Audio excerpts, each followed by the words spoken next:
Okay, so this morning I was, or I don't know if that was this morning. That was a few days ago or whatever. I was doing a live, and DiBiase came into the live, and he was talking about how you could use the Roland P-6 with the MPC via the internal source. So let's do it like this so you can see what I'm talking about. The audio device where you can use it as an actual interface. That's what I was trying to say. And so I thought I would just show you how to do that. So you're not gonna see some stuff, but I'm gonna walk you through it anyway. So obviously you need the cable that comes with. The MPC uses a regular USB-A, which is this guy right here. This is a USB-C. And so you need to have this cable, or at least a cable like this, and then plug it into the back. So I'm gonna show you the setup. So give me a second while I plug this into the back of the MPC. And in this case, we only have one space for it. So if you don't see it for a second here, don't worry, I'm just plugging it in. So most of you've seen that it recognizes it in the computer. I've shown that already before. That's kind of the obvious one. So if you have it plugged in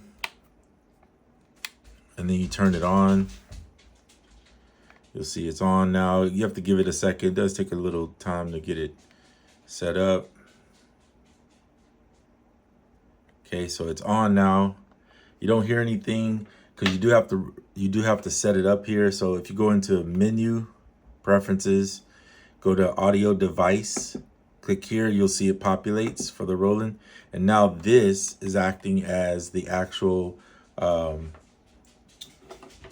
the actual audio device, or interface, I should say.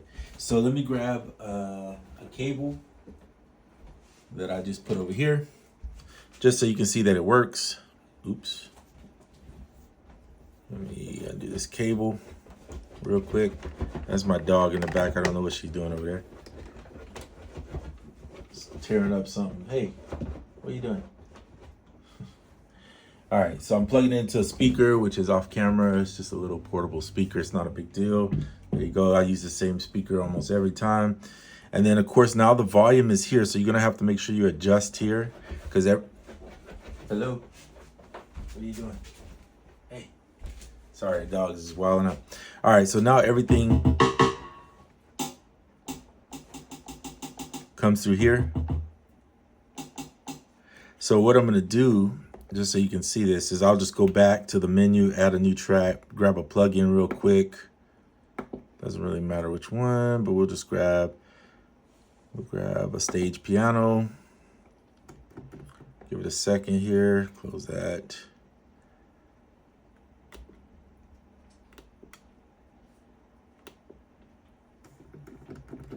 Wait a second for it to come through. I'm trying to find a place to put this. I have very limited amount of room.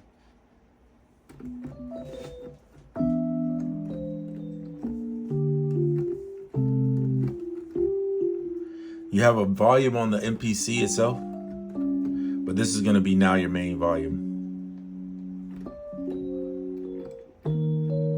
Now, why is this good? Well, two reasons. One, you can now, as this acts as the interface, you can not only, the passing of sound is not as big of a deal because it's like, well, you got an MPC, you can just pass it out without it.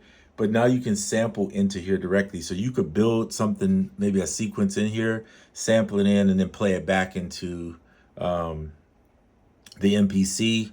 I'm not going to do it right now, but now one of the issues I found is that it tends to play, because it acts as a MIDI controller too, it tends to play the stuff here.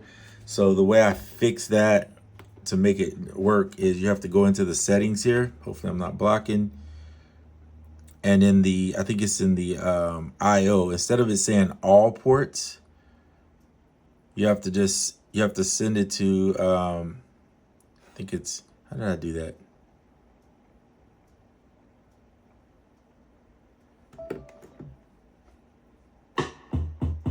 Yeah, just change it from all ports. Is it MIDI port? Yeah, MIDI port works, or even the MPC Key MIDI in. because all it is when you put all ports, it's picking up this port too as a MIDI. So there you go.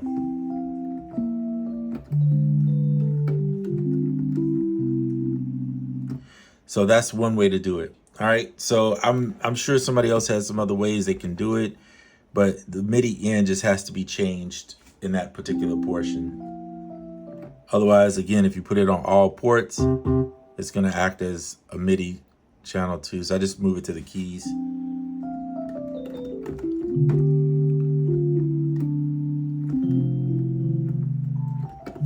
Now, one of the things I thought about too while I'm doing this was the outputs. Obviously, you have a ton of outputs here. It would be cool if I would say it would be cool if it just outputs directly to that, but it technically does because you're hearing it. The volume you're hearing is coming through this thing here. So all you would have to do is just press record. Now, the worst part about this is this microphone is a pain in the butt. I wish they'd put a menu setting just to turn it off. If I don't want it on, you have to literally hit Shift Delete once you hit the sample. So you have to turn this thing all the way down, hit the sample, hit Shift Delete, and when that's lit up, then it's off. So now if you want to run your sample through there and then change your setting maybe to 14.7 on here, you can see the volumes coming through. So then you could do, I'm going to run mono.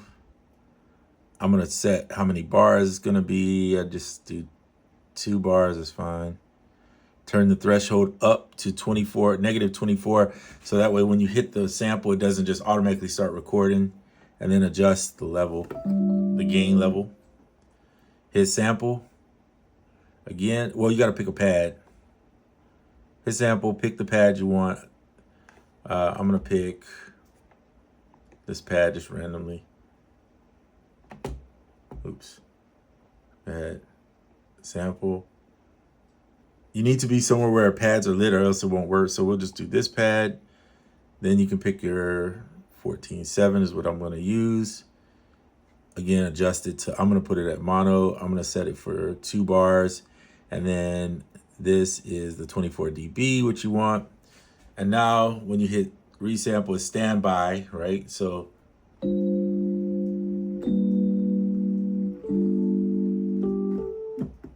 and it's going to end whenever you have your 2 bars. And then you have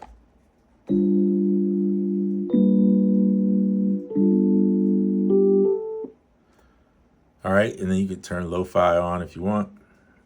And then I believe it's shift lo-fi if you want to adjust the setting of how much lo-fi is in there. So I'm going to turn it down.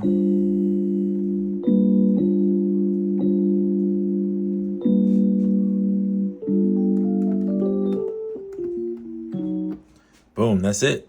All right, so I just wanted to show you, yes, it can act as an interface, which is kind of cool. The one thing I'm hoping, and this is just a different thought, is I'm hoping that the MIDI in here gets adjusted because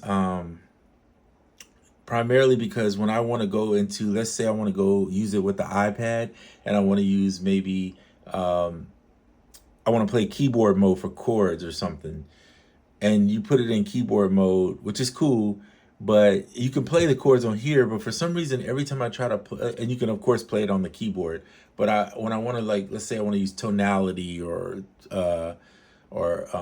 even scalar or something like that, I can't get it to just recognize the chords without it trying to play the MIDI of the different notes. Like, in other words, I can't make this a one shot and use something else to control that. For some reason, it always just goes and plays random pads within what you have in here. So I know it's probably doable. I just don't know how to do it, is all I'm saying.